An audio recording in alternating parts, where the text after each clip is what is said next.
Hello everyone, welcome to home science classes. Home science classes में आपका स्वागत है।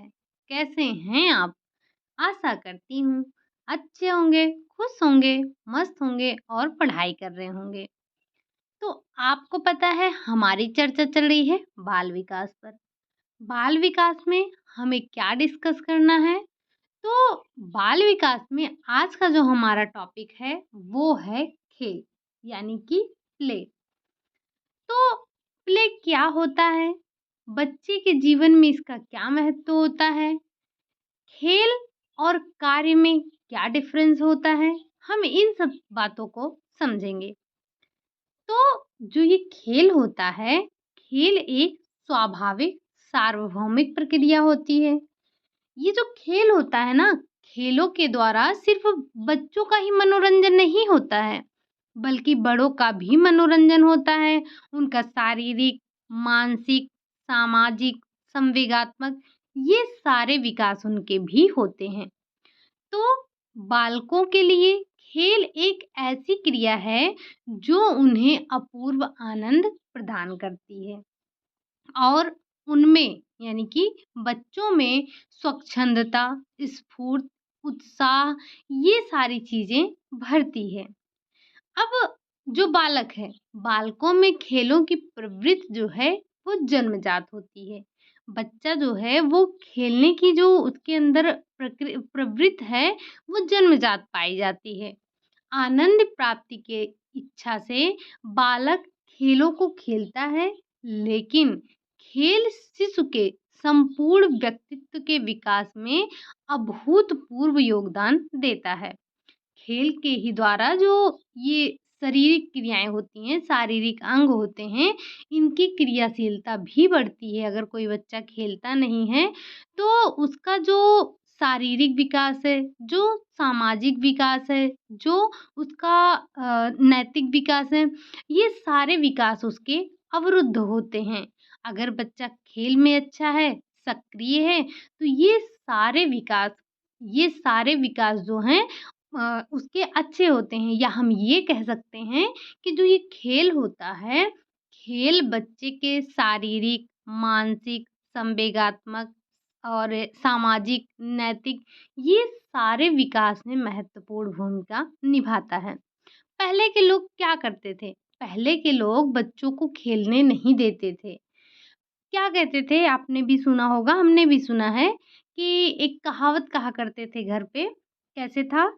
पढ़ोगे, लिखोगे सॉरी मतलब खेलोगे, कूदोगे, बनोगे खराब, पढ़ोगे, लिखोगे, बनोगे नवाब। ऐसा कुछ कहा जाता था, घर पे हमें सुनने को मिलता था और ये आपकी एक कहावत भी है। लेकिन फिर बाद में मनोवैज्ञानिकों ने इसे बहुत ही प्रमुखता दी और इसको खेल को बढ़ावा दिया। अब इसी खेल में हमें क्या समझना है? तो थोड़ा-सा हमने पॉइंट नोट किया है, उसे भी देख लेते हैं। खेल बालक का जीवन है, जिनमें उन्हें असीम आनंद, अपार हर्ष, संतुष्ट की प्राप्ति होती है। यानी कि जो बच्चा है, बच्चे को खेल से आनंद, हर्ष, संतुष्ट ये सारी चीज़ों की प्राप्ति होती है। जो बालक बचपन में जितना अधिक खेलता है, उसके व्यक्तित्व का उतना ही सुंदर ढंग से विकास होता है। जो बच्चा खेलों में जितना ज़्यादा भाग लेता है, वो उतना ही अ, उसका व्यक्तित्व उतना ही अच्छा होता है।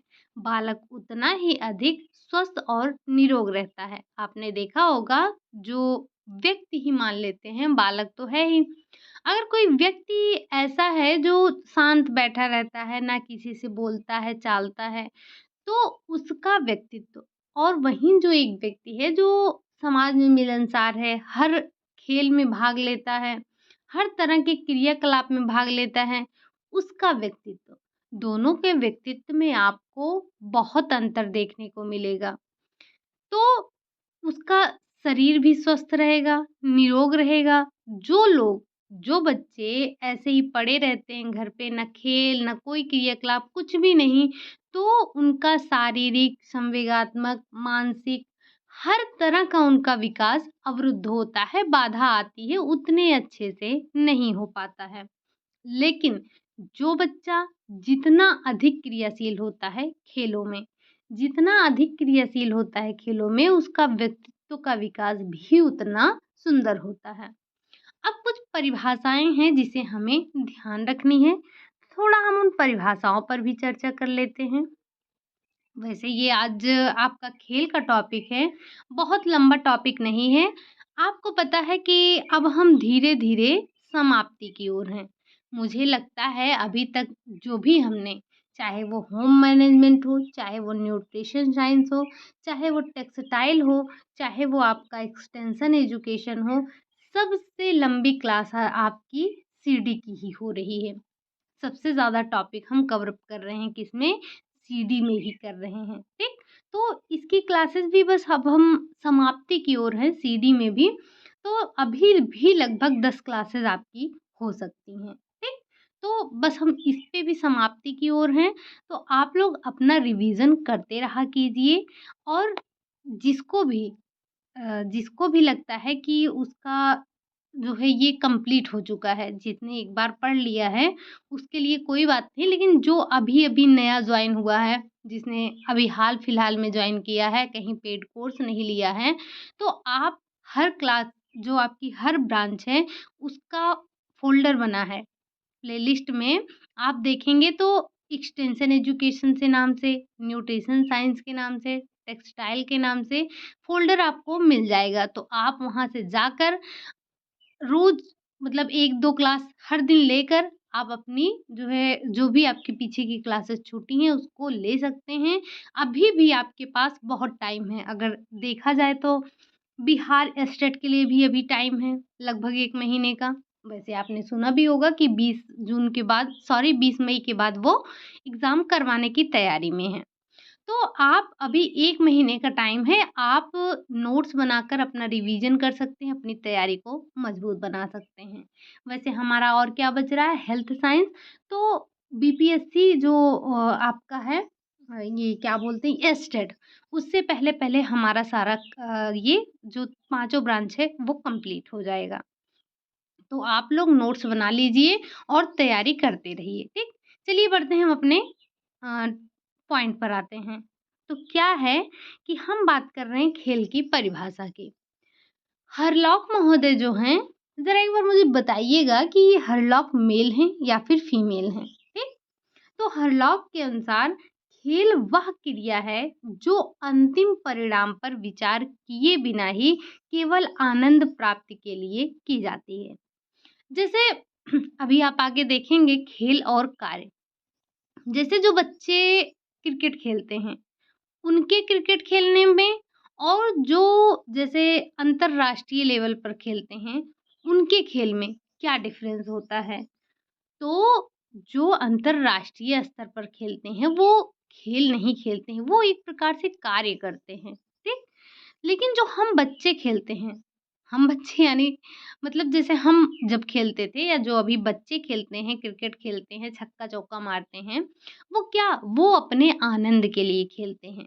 तो हरलॉक ने यही बताया कि खेल वो क्रिया है, जो अंतिम परिणाम पर विचार किए बिना ही केवल आनंद प्राप्ति के लिए खेला जाता है। यानी कि बच्चे को इससे नहीं मतलब कि वो हारेगा, जीतेगा, कितना स्कोर बनाएगा, कितना नहीं, बस वो अपने आनंद के लिए खेलता है, वही खेल है, ठीक? इसमें और आगे रसेल महोदय ने कहा, रसेल के अनुसार खेल एक आनंददायक शारीरिक या मानसिक क्रिया है जो अपने आप में पूर्ण है तथा जिसका कोई अव्यक्त लक्ष्य नहीं है। वही बात इन्होंने भी कही कि खेल वो होना चाहिए जिसके लिए कोई लक्ष्य ना रखा जाए। खेल से जब बच्चे को या व्यक्ति को जिसे भी सिर्फ आनंद मिलता है, तो वही खेल होता है, ठीक? वहीं टीपी नन ने क्या कहा? तो टीपी नन के अनुसार खेल रचनात्मक क्रियाओं की अभिव्यक्ति है। अगला जो परिभाषा दिया वो दिया क्रो एंड क्रो ने। अब क्रो एंड क्रो के शब्दों में अगर हम बात करें तो खेल वह क्रिया है जिसमें एक व्यक्ति उस समय व्यस्त होता है जब उस कार्य को करने के लिए स्वतंत्र होता है जिसे वो करना चाहता है, ठीक? कहने का मतलब इन्होंने भी वही बात कही कि अगर कोई खेल व्यक्ति या बालक खेल रहा है, अगर उसमें उसने कोई लक्ष्य रखा है कि नहीं हमें ये टारगेट पाना है, तो वो खेल नहीं होता है, वो कार्य हो जाता है। इन्होंने भी वही कहा कि खेल वो है जिसमें व्यक्ति उस समय व्यस्त होता है जब वह उस कार्य को करने के लिए स्वतंत्र होता है। ठीक? अब जैसे जो हमारे क्रिकेट के खिलाड़ी हैं, अंतर्राष्ट्रीय खिलाड़ी हैं, क्या वो स्वतंत्र होके खेलते हैं? अपनी खुशी के लिए खेलते हैं? अपने आनंद के लिए खेलते हैं? नहीं, उनका एक लक्ष्य होता है कि हमें जिताना है। ये हमारी ज़िम्मेदारी है या कह सकते हैं ये वो अपना कार्य समझकर करते हैं, खेल समझकर नहीं। तो हमें क्या समझ में आया? हमने परिभाषाएँ 4 देखी और लगभग चारों ने वही बात कही। परिभाषाएँ आपकी और भी हैं, लेकिन हम क्या करेंगे परिभाषाओं का? तो अब हमने इतनी परिभाषा देखी, हमें समझ ये आया कि जो खेल है, खेल एक ऐच्छिक और स्वाभाविक जन्मजात शारीरिक और मानसिक क्रिया होती है, जिसका जो मुख्य उद्देश्य होता है, वो होता है कि हम आनंद की प्राप्ति करें और इनसे बालक का शारीरिक हो गया, सामाजिक हो गया, मानसिक क्रिया मतलब कि ये सारे विकास साथ-साथ जो रचनात्मकता की अभिव्यक्ति होती है। खेल अपने आप में ही पूर्ण क्रिया है। हमने ये देखा है इसका कोई भी प्रमुख लक्ष्य नहीं होता है और जिस चीज़ का आपने लक्ष्य रख लिया वो आपका खेल नहीं आपका कार्य बन जाता है। ठीक?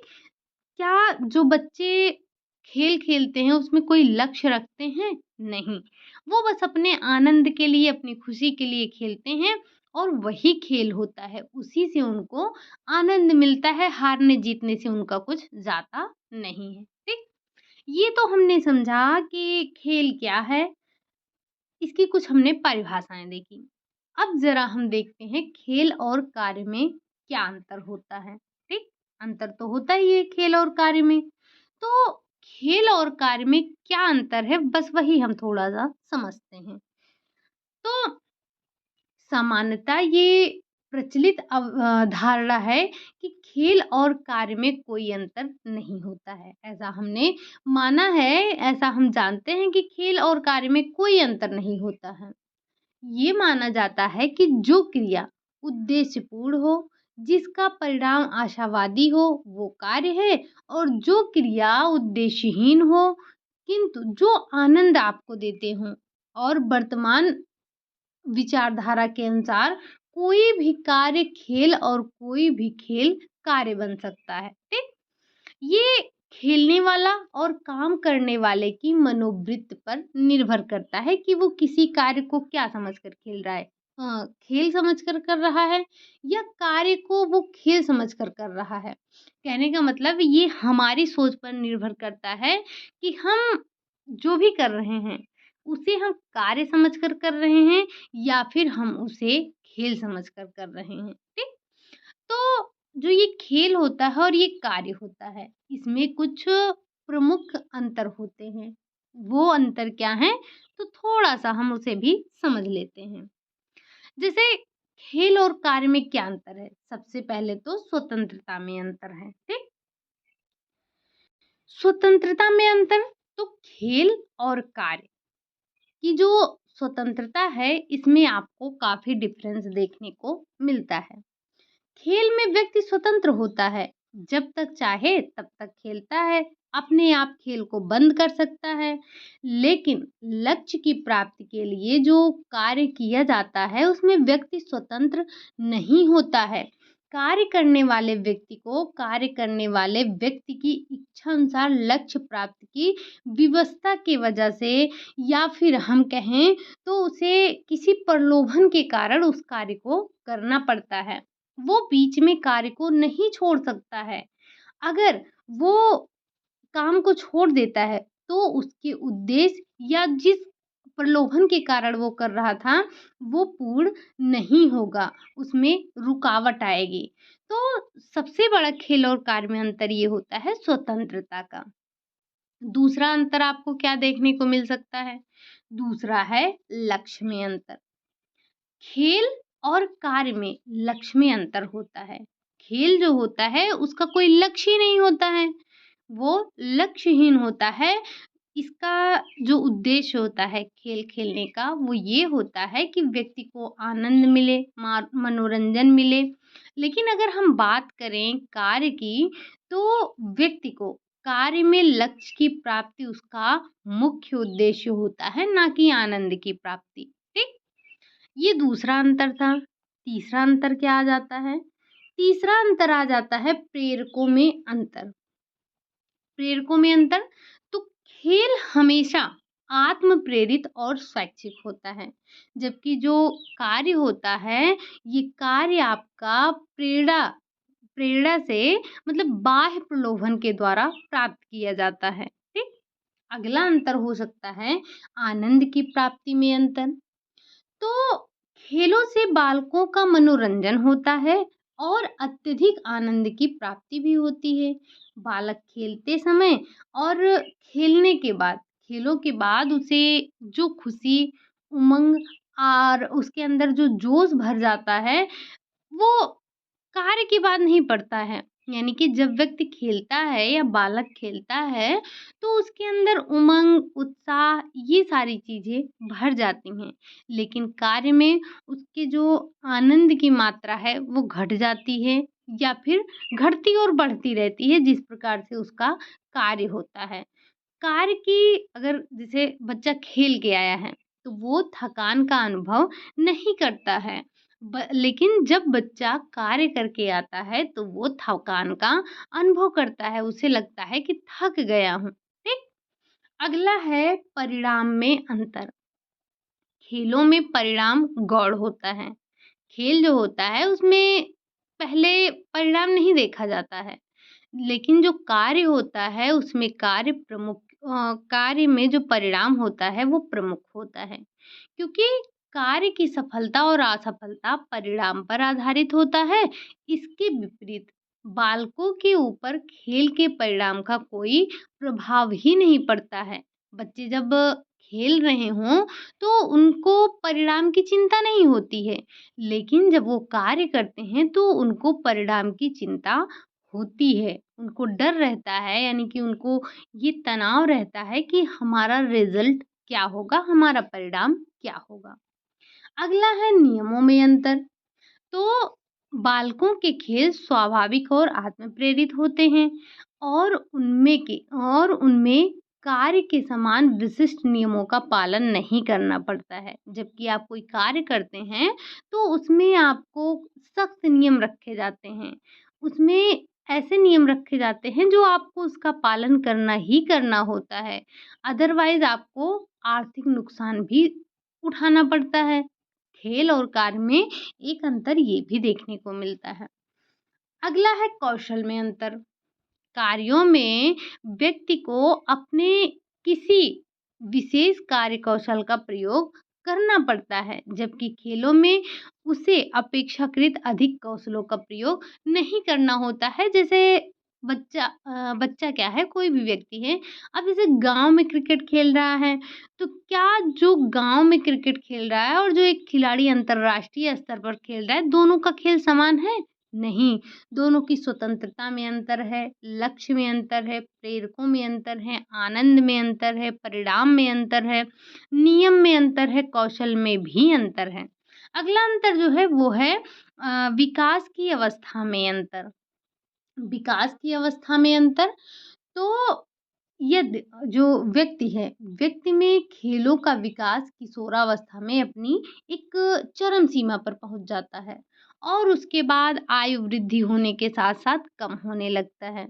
जब कार्य कौशल का विकास आयु वृद्धि के साथ बढ़ता जाता है, ठीक? तो इस तरह से आपने देखा कि जो खेल और कार्य है उसमें आपको पर्याप्त अंतर देखने को मिलता है। इसी अंतर को हरलॉक ने बताया कि खेल में कार्य की तुलना में कम शक्ति का व्यय होता है। कार्य में लक्ष्य अधिक स्पष्ट होते हैं और खेल में कम होते हैं। खेलों से बालक का कार्य तुलना में अधिक संतोष प्रदान करता है। वहीं रॉस महोदय ने भी बताया था, उन्होंने कहा था कि कोई व्यक्ति कार्य में व्यक्ति को दूसरे की इच्छा के अधीन कार्य करना पड़ता है। ये आप भी जानते हैं, अगर आप कोई कार्य कर रहे हैं, तो उस कार्य को आपको अगले व्यक्ति की इच्छा के अधीन करना पड़ेगा। लेकिन खेल जो होता है वो ऐच्छिक होता है। ज़रा एक बार बताइएगा कि ये ऐच्छिक पेशी और अनैच्छिक पेशी क्या होती है? हमने पढ़ रखा है ना कि ऐच्छिक पेशी, अनैच्छिक पेशी कौन-सी होती हैं? तो ज़रा एक बार कमेंट करके बताइएगा कि हमने ये कहाँ पर पढ़ा था ऐच्छिक और अनैच्छिक पेशियों के बारे में? साथ ही साथ आप मुझे बताएँगे कम से कम 2-2, 2 ऐच्छिक पेशी का नाम और 2 अनैच्छिक पेशी का नाम, ठीक? तो ये आज का आपका सवाल है कि ऐच्छिक पेशी और अनैच्छिक पेशी कौन-कौन सी हैं? 2-2 के नाम आपको बताने हैं, ठीक? अब आगे क्या आ जाता है? अब हम बात करेंगे, ये तो हमने देख लिया कि खेल और कार्य में क्या डिफ़रेंस है। अब हम बात करेंगे कि बालकों में खेल की विकास की अवस्थाएँ क्या-क्या हैं? तो बच्चों में ये खेल की 4 अवस्थाएँ हैं। सबसे पहली अवस्था अगर हम बात करें तो खोजक अवस्था। खोजक अवस्था, इसका टाइम पीरियड आप ध्यान रखेंगे 4 माह से लेकर 12 माह तक। तो शिशु की 4 माह से लेकर 12 माह की जो अवस्था है, वो खेल की दृष्टि से आप उसे खोजक अवस्था कहते हैं। इस अवस्था में बालक जिन चीज़ों को देखता है या फिर उसे जो चीज़ पकड़ाई जाती है, उसे वो पूरी ताकत के साथ झपट्टा मारकर पकड़ता है। इस प्रयास में वो ना केवल अपने हाथ, पैर इनको गतिमान करता है, बल्कि उसका जो संपूर्ण शरीर होता है, वो भी गतिमान हो जाता है। अगर बात करें 3 से 4 माह का बालक, तो 3 से 4 माह का बालक अपनी जो माता हैं, माता को देखकर खेलता है। जब वो अपनी माता को अपने पास आते देखता है, तो अपने वो हाथों-पैरों को पटकने लगता है, हँसने लगता है, मुस्कुराने लगता है। ठीक? दूसरी अवस्था जो इन्होंने बताई खेल की, वो थी खिलौना अवस्था, यानी कि जो खिलौनों की अवस्था है, टॉयज़।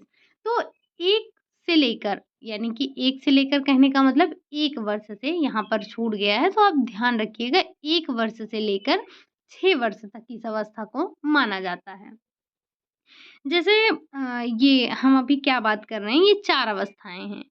तो ज़रा एक बार आप मुझे कमेंट करके बताइएगा कि जैसे ये जो खिलौना की अवस्था है, अगर आपसे ये पूछा जाए कि ये किस अवस्था का है?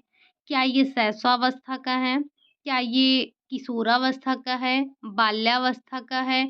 या फिर बचपनावस्था का है? किस अवस्था में ये आता है? एक बार मुझे कमेंट करके बताइएगा कि अगर आपसे पूछा जाए टॉय एज है, तो आप बताएँगे कि कौन-सा एज है, ठीक? हम बात कर रहे थे खिलौना अवस्था की, तो इसका समय क्या है? 1 वर्ष से लेकर 6 वर्ष तक का होता है। तो इस अवस्था का बालक अपने खिलौनों से खेलता है। 1 से 2 वर्ष का बालक अपने खिलौनों को खूब अच्छी तरह से देखता है, उसे घुमाकर तोड़ मतलब आप इस उम्र में जो बच्चे को खिलौना देंगे, वो उसका पूरा एकदम पोस्टमार्टम कर डालेगा, ठीक? आप कोई भी खिलौना दीजिए बच्चे को, तो उसका एक-एक पुर्जा निकाल कर ज़मीन पर पटक कर, तोड़ कर, किसी न किसी तरह से उसके सारे पुर्जों को अलग करके एक बहुत ही अच्छी तरह से वो निरीक्षण का कार्य करता है। तो 2 से 3 वर्ष का बालक समझता है कि उसका खिलौना जीवित वस्तु है। इसी कारण वो अपने खिलौने से बातें करता है। जैसे आपने देखा होगा कि जो लड़कियाँ हैं, लड़कियाँ गुड़ियों को लेकर उसे सजाती हैं, सँवारती हैं।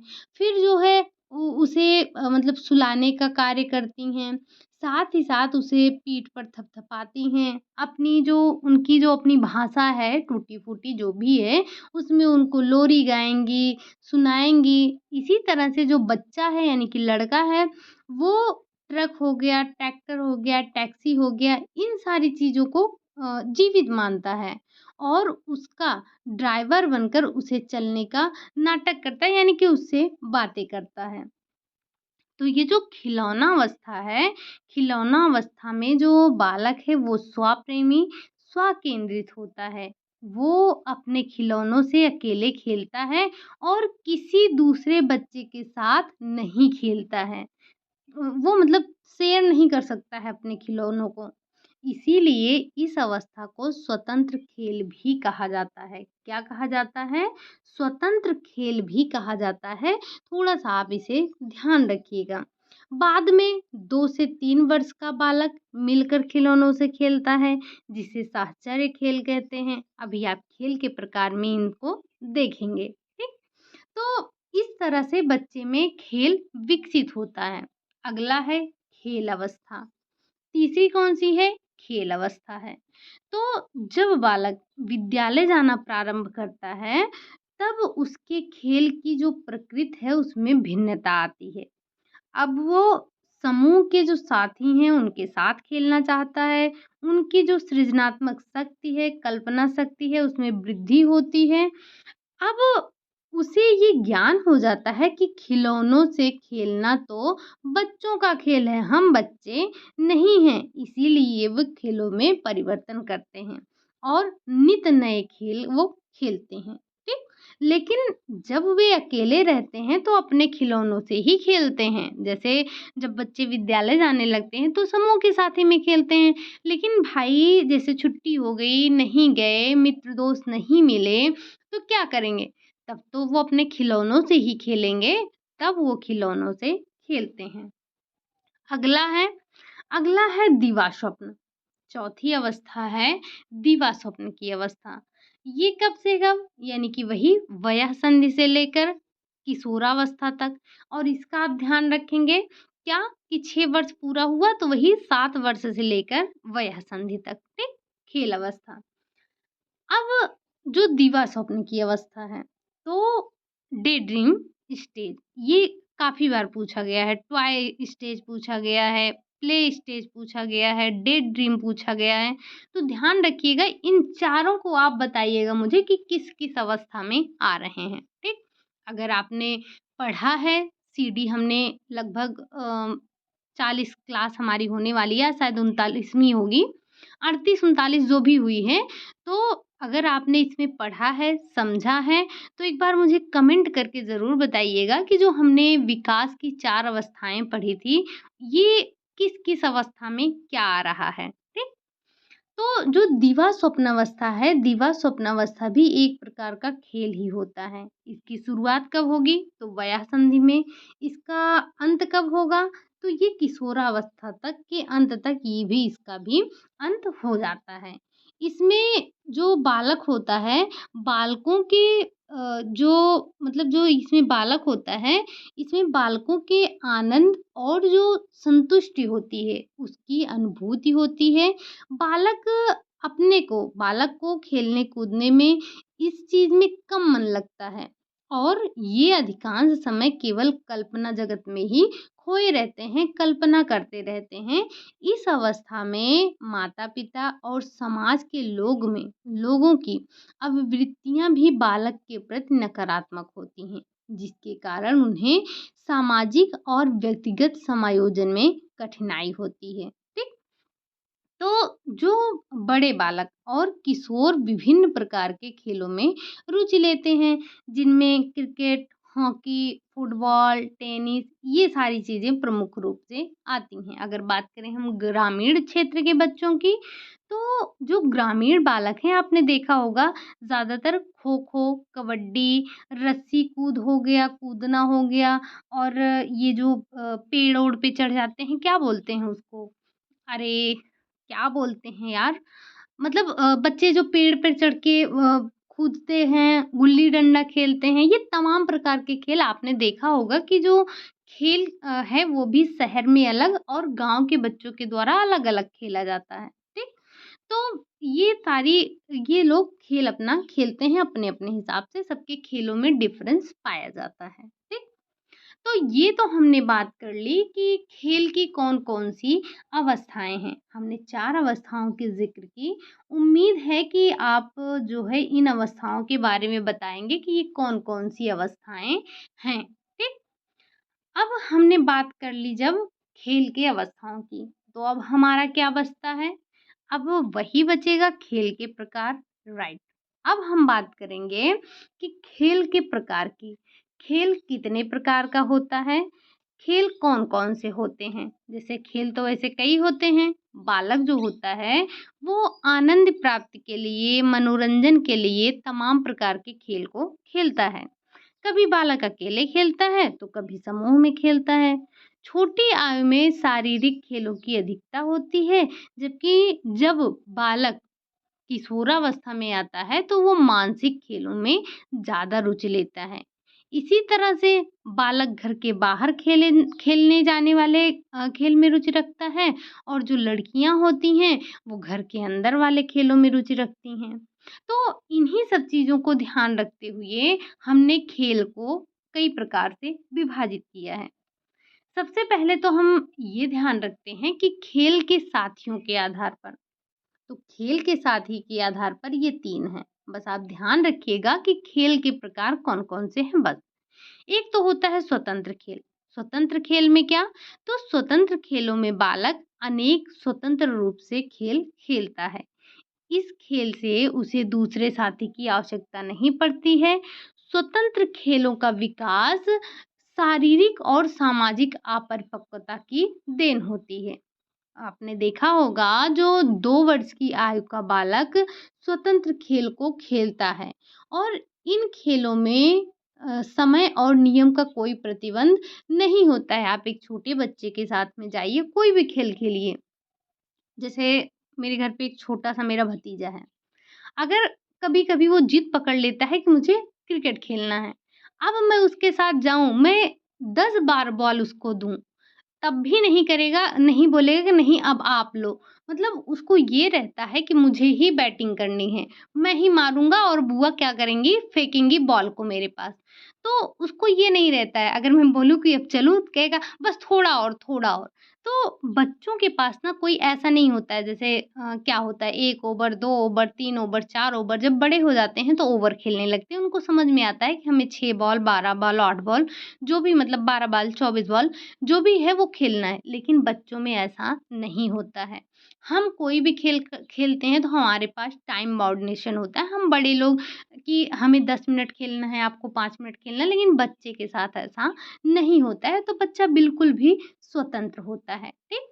आपके घर पे बच्चे होंगे, आपने देखा होगा चीज़ों को अनुभव कीजिएगा अगर जैसे आप चाइल्ड डेवलपमेंट पढ़ते हैं, तो चीज़ों को अगर आपके घर में कोई छोटे बच्चे हैं, जब आप उनसे रिलेट करके चलेंगे ना, तो चीज़ें आपको बहुत आसानी से समझ में आएँगी, ठीक?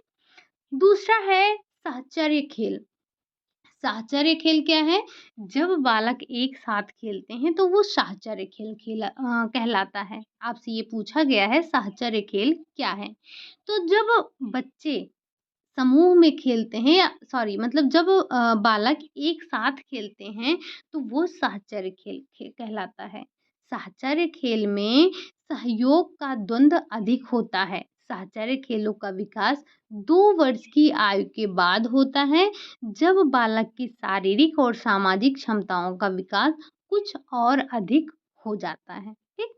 अगला है सामूहिक खेल। सामूहिक का मतलब आपको समझ में ही आ रहा होगा कि सामूहिक खेल बालक की विकसित सामाजिकता का सूचक होता है। 3 वर्ष की आयु से बालकों में सामूहिक खेलों की प्रवृत्ति देखी जा सकती है। अब सामूहिक खेलों में खेलों के अनुसार बालकों की संख्या होती है। आपने देखा होगा हॉकी हो गया, फुटबॉल हो गया, क्रिकेट हो गया, खो-खो हो गया।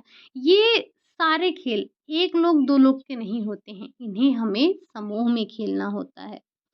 तो सामूहिक खेलों का विकास भी विभिन्न आयु स्तरों में शारीरिक और मानसिक क्षमताओं के अनुसार ही होता है। जैसे एक 4 वर्ष का बालक क्रिकेट और हॉकी जैसे खेलों को नहीं खेल सकता है। प्रारंभ में सामूहिक खेलों का स्वरूप साधारण रहता है। धीरे-धीरे शारीरिक परिपक्वता आने पर ये विशिष्ट हो जाता है। अगली अगर हम बात करें तो शारीरिक खेल यानी कि शारीरिक खेल इसमें क्या आता है तो जिन खेलों में शारीरिक क्रियाओं की प्रधानता होती है वे शारीरिक खेल कहलाते हैं। जिसमें मानसिक होगी वो मानसिक कहलाएंगे। तो विकास क्रम में खेलों का प्रारंभ शारीरिक खेल से ही होता है। आपने देखा होगा, हमने पहले भी डिस्कस किया था कि बच्चे जब पहले खेलते हैं तो वो शारीरिक खेल उनका होता है, लेकिन जब बड़े होते हैं, किशोरावस्था में जाते हैं, तब वो मानसिक रूप से खेलना अधिक पसंद करते हैं। तो यहाँ पर भी वही कहा गया है कि जो इनके प्रारंभिक खेल हैं वो शारीरिक होते हैं। लेकिन जैसे-जैसे इनकी आयु वृद्धि होती है, इनके खेलों की जो शारीरिक खेल है उसकी मात्रा कम होती जाती है। जो छोटे शिशु हैं, छोटे शिशु की शारीरिक चेष्टाएँ जैसे बिस्तर पर लेटना, उलटना-पलटना, हाथ-पैर इधर-उधर करना, खिलौनों को उठाना, ये सारी चीज़ क्या कहलाती हैं? शारीरिक खेल कहलाते हैं, ठीक? अगर हम बात करें मानसिक की, तो जिन खेलों में बालक को अपने विभिन्न मानसिक क्षमताओं यानी कि तर्कना, उनकी स्मरण, कल्पना, विचार इन सब का प्रयोग करना होता है, वे मानसिक खेल कहलाते हैं। अब कहानी, किस्से, पहेली, ताश, शतरंज ये सारे क्या शारीरिक खेल हैं? नहीं, ये सारे के सारे मानसिक खेल होते हैं और मानसिक खेलों का विकास बचपनावस्था में प्रारंभ होता है। लेकिन आयु वृद्धि के साथ-साथ मानसिक परिपक्वता आने से इनमें भी वृद्धि होती है। अगला है घर के अंदर के खेल। तो घर के अंदर के खेल indoor play, outdoor play. Indoor play में क्या होता है तो घर के अंदर खेले जाने वाले खेल घर के अंदर के खेल कहलाते हैं। ये खेल सीमित स्थान में खेले जाते हैं जैसे ताश, शतरंज, लूडो, कैरम बोर्ड। आपको याद होगा तो हम लोग खेले हैं भाई। जब हम लोग छोटे थे तब गिट्टी आती थी। उस गिट्टी से हम लोग खेलते थे, वो भी घर का ही खेल था, ठीक? तो इन खेलों को घर के अंदर का खेल कहा जाता है। इसमें एक छोटा-सा समूह बनता है। आउटडोर यानी कि घर के बाहर का खेल, तो जो खेल खुले मैदान में खेले जाते हैं वो बाहर के खेल कहलाते हैं। इसमें खेलों में समूह बड़ा होता है, शारीरिक क्रियाएँ बहुत होती हैं, जैसे फुटबॉल, हॉकी, क्रिकेट ये सारी चीज़ें इसके अंतर्गत आ जाती हैं। ठीक? तो ये हमने देख लिया खेलों के प्रकार के बारे में हमने चर्चा कर ली कि खेल के प्रकार कौन-कौन से होते हैं, ठीक? अब जैसे हम हर चीज़ में विकास को बालक के जैसे कोई भी विकास को प्रभावित करने वाले कारक देखते हैं। अब वैसे हमारा भी लास्ट पॉइंट बच रहा है तो बालकों के खेल को प्रभावित करने वाले कारक। हालाँकि मुझे पता है आप सभी को कारक पता होंगे, लेकिन बस एक बार हम इसे चर्चा कर लेते हैं, बस देख लेते हैं कि कौन-कौन सा है। ज़्यादा नहीं बस 5 मिनट का समय लगेगा। तो जो बालक के खेल को प्रभावित करने वाले कारक हैं, वो क्या हैं? खेल आपको पता है कि स्वाभाविक है, रुचिकर है, ऐच्छिक क्रिया है, आनंद देने वाली क्रिया है। फिर भी बालकों की खेल की क्रियाओं में समानता दिखाई नहीं देती है। कुछ बालक अधिक खेलना पसंद करते हैं, कुछ कम खेलना। तो प्रभावित करने वाले कारक क्या हैं? सबसे पहले इसमें आता है शारीरिक स्वास्थ्य। बालक का स्वास्थ्य उसके खेल विकास को प्रभावित करता है। ये देखा गया है कि जो बालक स्वस्थ होते हैं, वो अस्वस्थ और कमजोर बालकों की तुलना में अधिक क्रियाशील होते हैं। इसका प्रमुख कारण ये है कि स्वस्थ बालक में पर्याप्त शारीरिक शक्ति मतलब जो अस्वस्थ बालक होते हैं, उनमें पर्याप्त शारीरिक शक्ति नहीं पाई जाती है।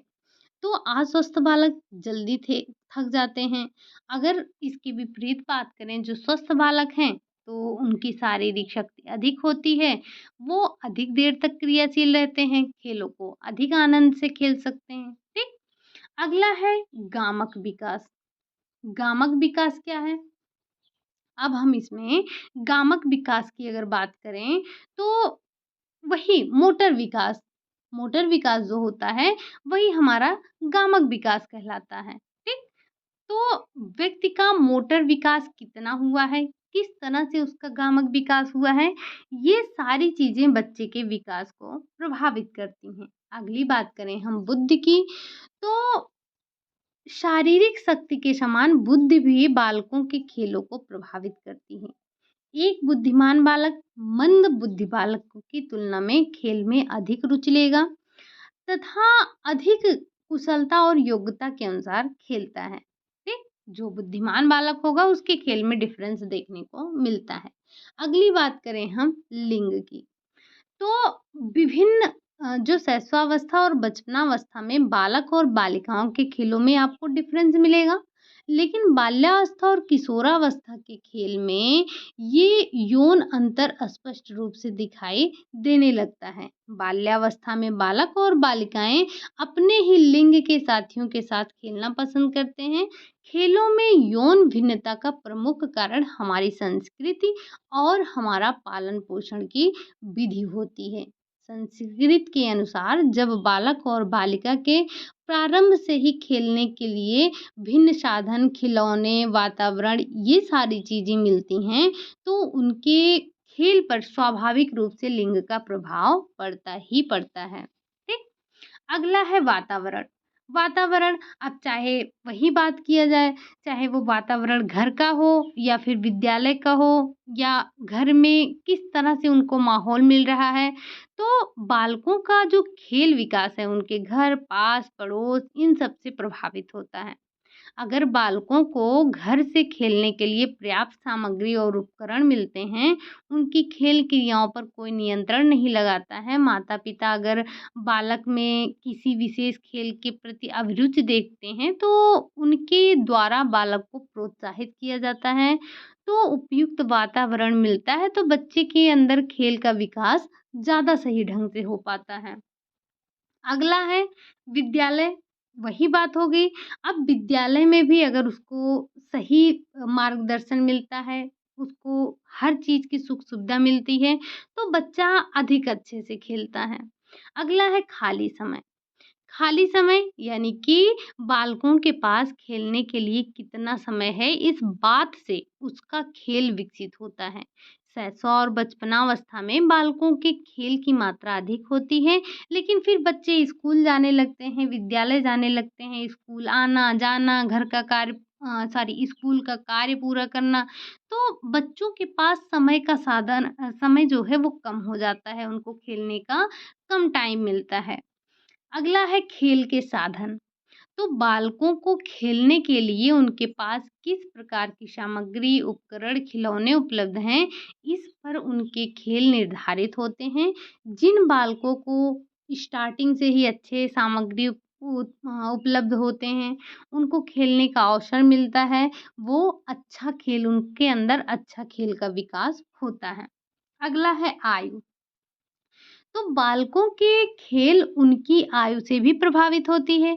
शैशवावस्था में बालकों के खेलों का कोई एक निश्चित स्वरूप नहीं होता है। बचपनावस्था में बालक घर में ही दूसरे बालक के साथ खेलना पसंद करता है, लेकिन बाल्यावस्था में वो घर के बाहर समूह के बीच शारीरिक सख्त युक्त खेलों का खेलना पसंद करता है। अगला बात करें अगर हम सामाजिक आर्थिक स्तर, तो सामाजिक और आर्थिक स्तर किसी परिवार की सामाजिक और आर्थिक दशा उस परिवार के बालकों के खेल विकास को प्रभावित करती है। जैसे जो निम्न सामाजिक स्तर के लोग हैं, बच्चे हैं, उनकी स्थिति के बच्चे सामान्यतः पतंग उड़ाना, गोली खेलना, कबड्डी खेलना, गिल्ली डंडा खेलना ये सारी चीज़ें खेलते हैं। अगर उनके पास जो है उनका सामाजिक आर्थिक स्तर अच्छा हो, तो वो भी अच्छे खेल खेलें, जैसे शतरंज, बैडमिंटन, कैरम बोर्ड ये सारी चीज़ें वो भी खेलें। लेकिन वो आर्थिक रूप से अच्छे नहीं हैं, आर्थिक रूप से वो कमज़ोर हैं। तो ये सारी चीज़ें लेने के लिए पैसों की आवश्यकता होती है, लेकिन उनके पास पैसे नहीं हैं, तो इसका प्रभाव तो खेल पर पड़ेगा ही। अगला है साथी समूह। खेल के साथी या फिर साथी समूह, तो बालकों के खेलों का विकास और उसके स्वभाव का निर्धारण इस बात पर होता है कि खेल के साथी किस खेल में अधिक रुचि लेते हैं। प्रारंभ में बालकों को किसी विशेष खेल में रुचि नहीं होती है, वो तो बस मनोरंजन के लिए खेलने लगते हैं। जो उनके साथी बोलते हैं उन्हीं के साथ वो खेलने निकल पड़ते हैं। तो अगर साथी अधिक होते हैं, तो ऐसे खेलों को खेला जाता है जिसमें बड़े समूह की आवश्यकता होती है। ठीक? अगला है परंपराएँ। अब जैसे परंपरा भी होती है, जैसे वही हमने संस्कृत की बात की, तो संस्कृति भी क्या करती है बच्चे के खेल को प्रभावित करती है, ये परंपराएँ भी बच्चे के खेल को प्रभावित करते हैं, ठीक? तो ये हमने आज अपना टॉपिक समाप्त किया कौन-सा प्ले का। खेल और कार्य क्या हैं, प्रकार क्या हैं, किस तरह से बालक के विकास को खेल विकास को प्रभावित करने वाले कौन-कौन से कारक होते हैं। तो हमने इन सभी पर विचार कर लिया, हमने बातें कर ली, ठीक? अब कल की क्लास में देखेंगे कल की क्लास में क्या पढ़ना है। तो आज के लिए हम बस यही इतना रखेंगे कि एक आपका छोटा-सा टॉपिक था, वैसे अब हमारी छोटी-छोटी टॉपिक बचे हैं, तो छोटे-छोटे टॉपिक को हम एक-एक दिन में कवर अप करने की कोशिश करेंगे। देखेंगे अगर इस वीक हमारा सीडी समाप्त हो पाता है तो अच्छी बात है, नहीं तो नेक्स्ट वीक तो ये खत्म ही हो जाएगा, ठीक? तो ये वैसे आपको पता है हमारा 5वां ब्रांच है, लास्ट ब्रांच है, उसके बाद हम देखेंगे हेल्थ साइंस पढ़ेंगे, फिर देखेंगे क्या पढ़ना है, क्या नहीं। तो अभी तक आपने जिसने नोट्स नहीं बनाए हैं, वो नोट्स बना लीजिए। आप में से जिन्होंने भी टेलीग्राम जॉइन नहीं किया है, तो वो टेलीग्राम जॉइन कर सकते हैं। रात 9 बजे वहाँ पर होती है क्विज़, तो आप वहाँ पर क्विज़ करके अपनी तैयारी को मज़बूत बना सकते हैं। ज़रूरी नहीं है कि आप रोज़ रात 9 बजे क्विज़ ही करें। आप छोड़ दीजिए 2 दिन, 3 दिन जब भी आपको टाइम मिले, तो एक दिन बैठकर कर लीजिए। 10 मिनट भी नहीं लगता है, यानी कि क्या 10 क्वेश्चन रहते हैं, हर क्वेश्चन के लिए आपको 30 सेकंड का टाइम मिलता है, तो आपको 5 मिनट लगते हैं उसको सॉल्व करने में, तो चाहे तो 1 हफ्ते का भी छोड़कर आप जो है प्रैक्टिस कर सकते हैं, ठीक? चलिए तो फिर आज के लिए बस यही इतना रखते हैं, जो भी क्वेश्चन आपसे पूछे गए हैं उम्मीद है कि आप उसके जवाब ज़रूर देंगे। क्लास आपको कैसी लगी? अगर अच्छी लगी हो तो लाइक वाइक कर दीजिएगा, चैनल को सब्सक्राइब भी कर लीजिएगा, साथ ही साथ कमेंट कर दीजिएगा, दोस्तों के पास शेयर भी कर दीजिएगा। मिलते हैं नेक्स्ट क्लास में, तब तक के लिए बाय बाय, टेक केयर।